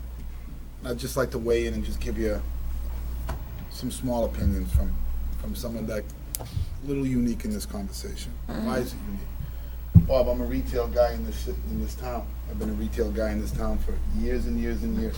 As a matter of fact, anything, thank you very much. Anything that happens on 129 would probably greatly impact me because I'm at the next exit up. I'm on 110. So I think in regards to other businesses in town, I think what's really important is people need to be innovative. If they're not innovative, they're going to die. It's not this town's responsibility to make sure that we're protecting somebody's business. It's that person's responsibility to make sure they're attracting new customers every single day by being innovative and offering a product that nobody else has. You got to build a better mousetrap. So some of the things, I just want you to be careful, Bob, right? I heard the comparison about Summer Street. Bob, I'm in that business. I'm not going to Summer Street. I'm not going to that area. It's too difficult to get through. If you were in 129, you would, though. No, if I'm a person looking to open retail stores, you're not going to force me to go into Summer Street because that's just not what my business is. I want to be in a different location. If anybody ever tried to get through Chelmsford Center at 5 o'clock, they understand. And if you're in the food business, that's a real challenge. Now, having said that, Evan and the whole entire town and Paul Cohen has tried very hard to change that, you know, with Andiamo's and some of those other projects that are taking place. I can speak specifically to what's going to happen on 129. Specifically. I'm in the poorest city in the state of Massachusetts, and we have developments in the richest cities and towns in the state of Massachusetts. Your average is $750 to $850 a square foot on 129. Imagine I average $15 a square foot in Lawrence, Massachusetts. Why? Why do I average so much? And by the way, as far as the structures are concerned, my structures are 150 years old. But what's the competitive advantage that I offer that the town of Chelmsford isn't offering right now? Not allowing people to come in there and be innovative. You're not allowing them to have retail stores and some of the other components that that my colleague speaks about. So just with that transformation, you're going to allow people to come into what I feel it will be one of the most sought after areas in the entire Merrimack Valley. What Chelmsford has is so unique to anybody else. Don't compare us to Billerica. Don't even compare us to parts of Tewksbury if you want to know the truth, because if anybody wants to develop on Main Street, they got to drive one road miles and miles to get into the heart of Tewksbury. That's a very, very much of a challenge. 129, you fall off the road. 129 is 5 minutes from 15 minutes, 10 minutes from 128. It's 3 minutes from 495. It's such a perfect location. It's so ripe for big developers to come in. But to Glenn's point, I will point out this. This is the first step in the right direction. What the planning board's doing right now is fabulous. You will set a precedent. Because when you're a developer and you have access to capital, you want to go where communities embrace you.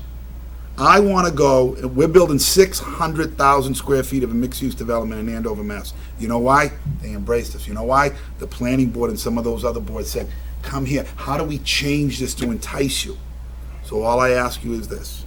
In the process of putting your zoning together, realize whatever you're about to do, you're going to set a precedent for developer after developer after developer. So if you hamstring them in certain ways, and one of them might be the heights of buildings, you might want to think outside the box. Okay, just because the fire department says, and I think it's funny, you know, an average floor is about 13 feet, so it's really not 6 floors, it's really 5 floors. To your point, you're 100% right.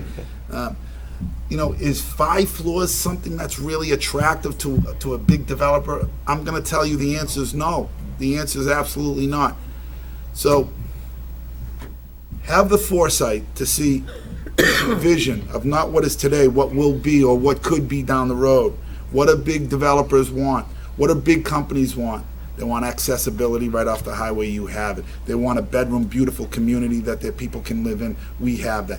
They want retail businesses to support their employees. You're going to do that. But as far as the other things,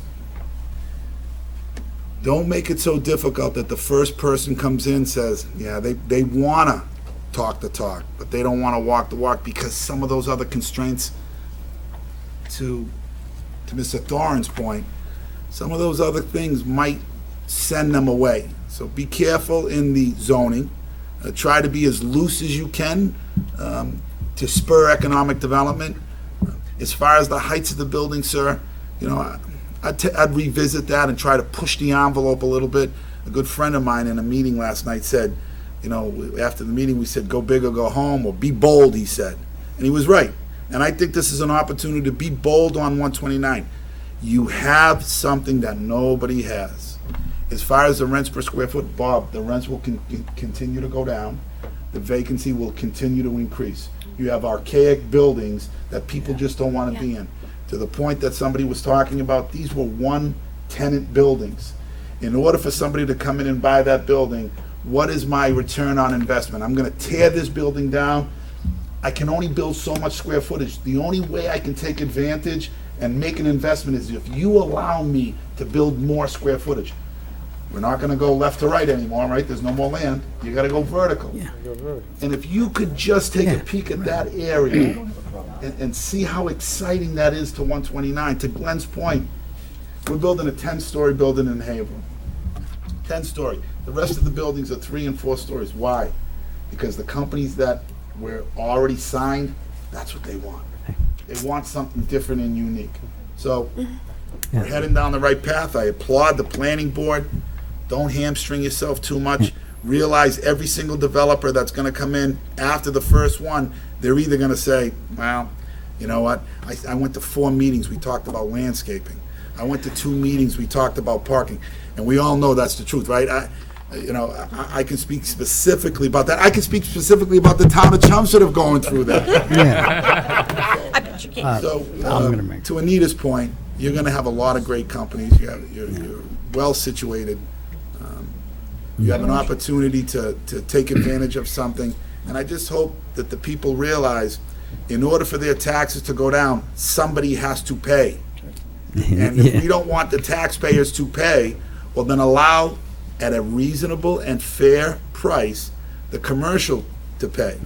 And through Paul's point, we're going to receive over $600,000 and the .75 that we're allowed to take in room and meals tax in the town of Chelmsford, I'm telling you right now, that could be as good as Third Avenue, that 129. It could be that great, because if you want my opinion, you're so perfectly situated. So just please keep that in mind, and I apologize for being long-winded. I just want to make it clear, I didn't object to height. I have no problem with height. If you look at what we have Yeah. written in here, this is, we're only talking by right. By special permit, they're allowed to go higher. Yeah. So we're not even, By right- the 75 feet is only by right. Explain by right, some people may not know.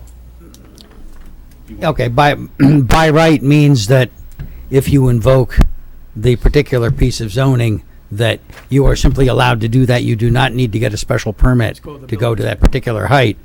And in this case, whatever height we set as a maximum, and it will certainly be with a lot of consultation with the fire department, because they're the chief worrier here. There will be a way to increase that. I might further add that anything that's going to be that big, that's going to go to this kind of height, is going to be a major business complex anyway, and is going to wind up getting some special permitting because of that. So yes, we have the option to go above 90 feet or 75 feet or whatever number ultimately gets put in this bylaw, but it will take additional consideration on the part of the planning board to do it. Beautiful. Does anybody else have any questions? I just have one question. On the August 24th meeting, that's a public input meeting? Absolutely. Public hearing, Big yes. hearing. Will you have examples of what you're talking about, just to kind of show, like, maybe, like, the housing, for instance, right? Because that may be a hot button. Will you be able to point, just, because it's kind of, you have housing, and everybody has a different picture. I can speak on that one. We've actually been pulling together examples from all over the country of developments going live, so we'll have something nice to present. That's perfect. Great. Any other questions? You know, let's assume that we come up with a final plan that everyone can support. Who's going to sell it to the people who think of Chelmsford as Dad's Buick or his Oldsmobile? At town meeting, the planning board. No, not to the town. I'm talking about after the fact. That It's would approved, be- the town accepts it. It's economic development. That would be our commission to make that happen. it would- But it gives us the extra How quiver much, and all. how much time do you have to do that? You have a lot of free time? Well, I mean, we like doing it. That's what we do. But right now, we have our hand tied behind our back. We can't ask developers to come in and redevelop something that's unredevelopable. We really need this I'm opportunity. saying that it's approved. It's approved by the town. It's Right. in place. How much time do you have, free time, to go out and visit with major players every week, every month? Talk, walk, sleep, drink, live Chelmsford to these people? Do you bring that up because you feel like that's going to impact whether or not the planning board should pass this bylaw? No, I bring it up from Then- the standpoint of, I would rather, whatever they allow, that I would like it to happen sooner, as far as the actual fruits of all their labors, than later. By, think of it this way. I have a field, and I go out, and I sprinkle fertilizer on it. And I sit back, and I hope that I grow tomatoes and lettuce, and I get good stuff. Or I go out there and sweat and dig and plant and take care of it and water it and do all that. Who is doing all of that over a long period of time? Because I don't know anybody who's really selling Chelmsford on a regular, full-time basis, because that's what it's going to take. You want to change the rules. People think of Chelmsford as Chelmsford. Just because you change the rules doesn't mean that people are really going to believe you're any different, are they? All due respect, the points and questions that are coming up seem to only be being brought up as if they are an objection to the progress that we're trying to make. So if there are specific components to making this entire plan succeed, if we're going to go with more analogies, you had to start with seeds. You had to start with some sort of garden tools. We have to lay the foundation here to get things done. The Economic Development Commission performed the job that we volunteered to do. We've presented the recommendations to the planning board. They're developing the bylaws that are required to get the things moving in motion. If it turns out that the marketing component is what is deficient, we will address it when we get there. But I feel like there's a lot of objections coming from very limited sources that are making it difficult for us to move forward with basically positive feedback on the materials that have already been developed. Instead of worrying about the things that we haven't gotten to yet, let's make sure that the steps that we're taking forward are as good as possible. I don't think it, I don't, Can I just say something? I think Glenn has a very valid point in the sense that he's saying, okay, if this gets all done, we have this, and we have the CIOD, and that's in place, and EDC's in place. You guys have, I assume, have jobs and lives and wives and whatever, and if we had someone in Chelmsford, we have community development office, they have their hands full with a lot of things, and they help do some of that. But I was reading an article, and I think it was, I want to say Marlboro, has a person that's an economic development coordinator. And all they do is go out and they cheerlead for that community. Whether it's, that, I know that's creating another position, I'm sure Paul's over there going, no, no, no.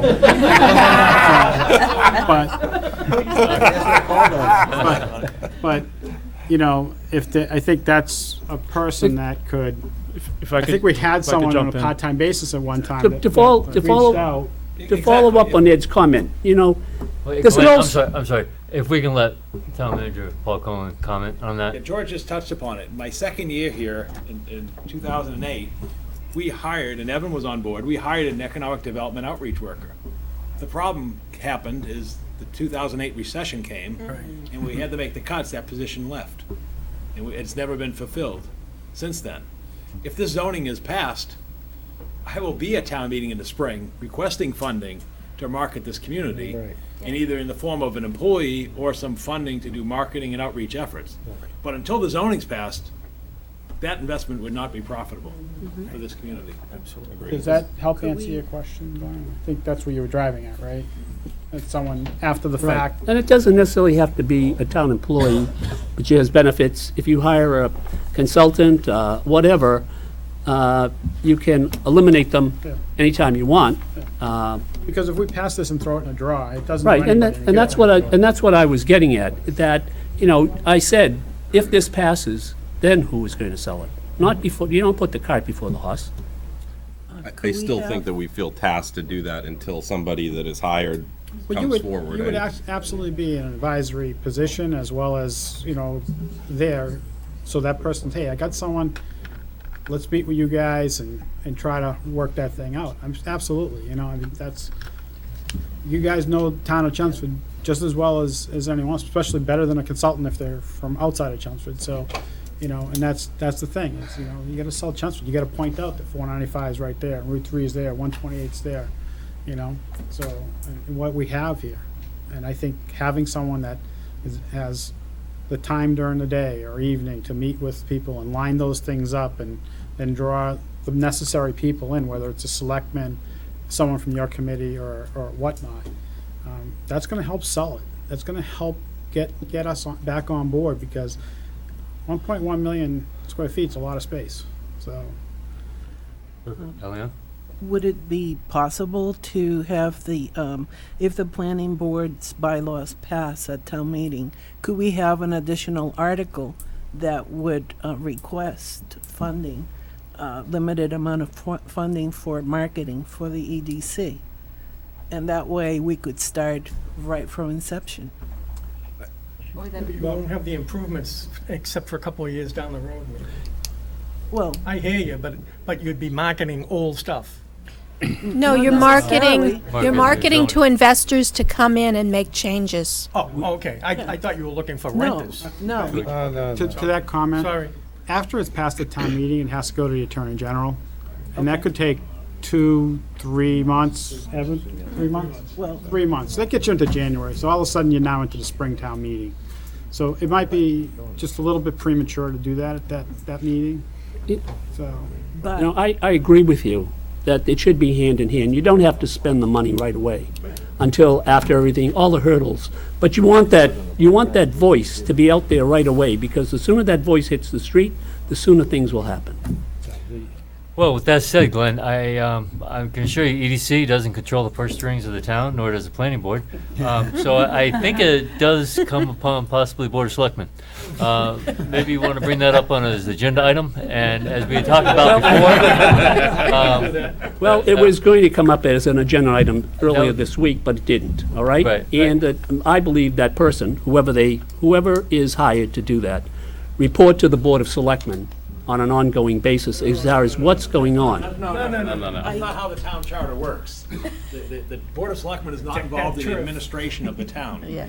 How the charter works is the Board of Selectmen sets policy, the town manager, through the economic development director and others, implements the day-to-day activities of the town. When we had this position back in 2008, it was on a consultant type of basis. It was not a town employee with benefits. We had the person working, was with the community development department, and then basically, again, we had to eliminate the person. I think he went to Nashua after he left here. So we have that experience, we have that track record. That is how it would be implemented. The Board of Selectmen do not involve itself with the day-to-day implementation and operation of the town. Welcome to Chelmsford. Unless the charter changes. We can do that. Great. If that exhausts all the questions for this evening and for this roundtable, I want to thank everybody for your participation and for your service, especially the planning board. As we move forward through the process, please note to all the members of the planning board, the EDC is here at your disposal.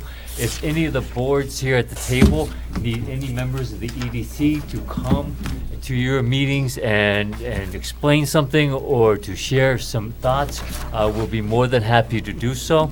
Again, thank you everyone. Thank you everybody in the audience. Thank everybody watching from home tonight.